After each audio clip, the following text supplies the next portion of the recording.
c'est l'OM.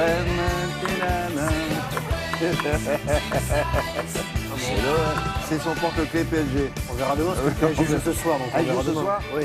Il joue ce soir Oui. Ah ouais. Mais il était quand même devant la télé pour regarder l'OM. Hein. Oui, il regarde pas tout. Non, pas jusqu'au bout parce que ça lui a pas plu. Non, voilà, c'était la Coupe de France, les 16e de finale et l'OM qui bat l'OL, l'Olympique lyonnais, qui, l'OL, avait battu l'OM il y a 10 jours en championnat, donc il devait être un peu plus content en ce moment, Stéphane. Bon, en tout cas, voilà, ça s'est bien passé pour l'OM. Marseille, on regarde ce qui s'est passé hier soir avec un Dimitri Payet de retour au stade Vélodrome qui n'a pas, il a pas marqué, mais il a passé une bonne soirée face à Lyon. Marseille ouvre le score en première période par Fanny de la tête. À l'heure de jeu, Lyon profite d'une défense phocéenne désorganisée pour égaliser grâce à Corentin Tolisso. Un partout à la fin du temps réglementaire. Prolongation, William. Doria en force. Salle l'addition 2-1. Les Marseillais qualifiés pour les huitièmes de finale. L'OM, finaliste l'an dernier, qui a 10 coupes dans son placard. Bordeaux en bleu a également obtenu son ticket pour les huitièmes de finale. Victoire également 2-1 face à Dijon. Ouverture du score girondine en deuxième période par Malcolm. Égalisation dijonnaise à 7 minutes de la fin du temps réglementaire, signé Loïs Diony. Et dans le temps additionnel, Laborde délivre Bordeaux. Voilà pour le football, avec encore quelques résultats. Lille, William, élimine Nantes 1-0. Seul but du match, c'est ce pénalty de Corchia en fin de rencontre. Vous voulez encore du foot? Il y en a encore. Lorient, en blanc, dernier de Ligue 1, a souffert face à Châteauroux, 3e de National, l'équivalent de la 3e division.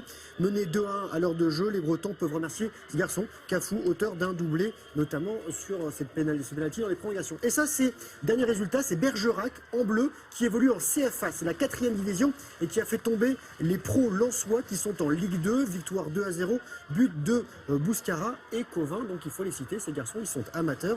Et ce soir, il y a Rennes qui accueille le PSG. Voilà pour le foot. Bon. Ça c'est fait. Qu'est-ce qu'il y a d'autre? Du tennis. L'Open Australie vient de se terminer. C'est reparti pour le circuit avec notamment Alizé Cornet qui est du côté de Saint-Pétersbourg et pour qui ça s'est bien passé hier.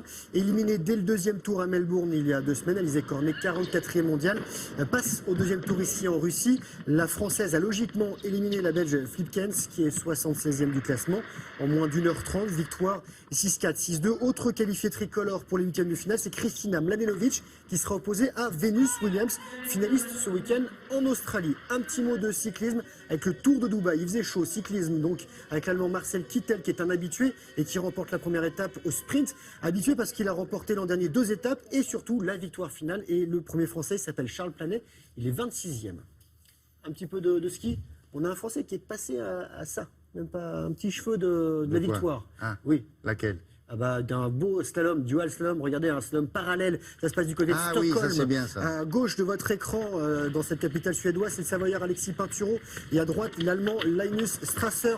Linus qui, lui, avait remporté la première manche d'un cheveu, puis qui s'est incliné dans la deuxième manche, mais il a gardé son avance, 4 centièmes d'avance sur Alexis Pinturo, que l'on salue. Et chez les dames, c'était une finale entre les 2 meilleures slalomeuses de la saison, Michaela Schifrin qui est à droite, et Veronika Velez-Zuzulova. C'est l'américaine qui domine la Slovaque et l'américaine qui s'offre la 8e victoire. Elle s'appelle de Velez-Zuzulova. C'est pas facile mal, hein. ça pour vous, hein?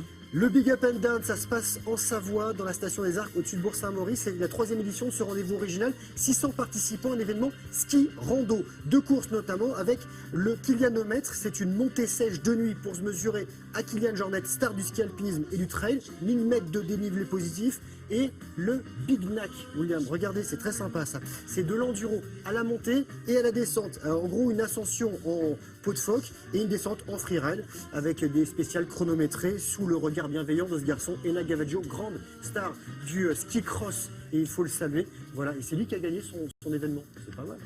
Son événement. Bah, il fait partie de l'organisation et c'est lui qui l'a remporté. C'est lui qui l'organise. Tous les organisateurs ne participent pas, William. Lui, il s'est mouillé. Il a mouillé le maillot, comme on dit. Très bien. Vous faites ça, vous? Non. Un petit peu. Ah oui? Ouais. Ah ouais? À un humble niveau. Oh. Ouais. Ah, mais moi, je fais pas des courses, moi. Moi, je presse les citrons hein, pour le citron chaud.